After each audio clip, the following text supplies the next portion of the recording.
எனக்கு வந்து என்னோட ஃபவுண்டேஷன் சுத்தமா கிரே ஆகுறது பிடிக்கவே பிடிக்காது. அதுவும் லைட்டா கிரே ஆனா கூட எனக்கு சுத்தமா பிடிக்காது. So I really blend very well. அதுக்கு முன்னாடி என்னெல்லாம் கரெக்ஷன்ஸ் பண்ணணுமோ அது எல்லாமே பண்ணிகிட்ருப்பேன். சில டைம் வந்து நான் ஃபவுண்டேஷனுக்கு அப்புறம் டைம் நான் காம்பேக்ட் பவுடர் யூஸ் பண்ணுவேன். அப்படி இல்லைனா loose powder are like all time my favourite. So first lipstick always use a darker lip liner. So lip liner வந்து நல்லா பவுட்டியாக இருக்கணும்.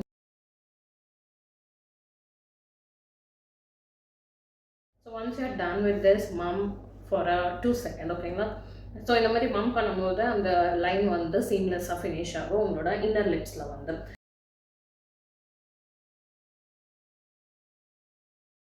உங்களோட மேக்கப் ஏற்ற மாதிரி உங்களோட ஃபேஸ் மேக்கப் ஏற்ற மாதிரி உங்களோட ஐஸை வந்து ஃபினிஷ் ஆஃப் பண்ணுங்க. ரொம்பவே எலகண்ட்டான ஒரு மேக்கப் நீங்கள் எதிர்பார்க்குறீங்க ஃபார் காலேஜ், ஃபார் ஆஃபீஸ் அப்படின்னு நினச்சிங்க, இல்லை சின்ன ஈவெண்ட்டுக்கு ஏதாவது எதிர்பார்க்குறீங்கன்னா இந்த மேக்கப் வந்து நீங்கள் பண்ணிட்டு போகலாம். அண்ட் நான் என்னெல்லாம் ப்ராடக்ட்ஸ் யூஸ் பண்ணணும் எல்லா ப்ராடக்ட் டீட்டெயில்ஸுமே வந்து கமெண்ட்டில் பின் பண்ணியிருப்பேன்.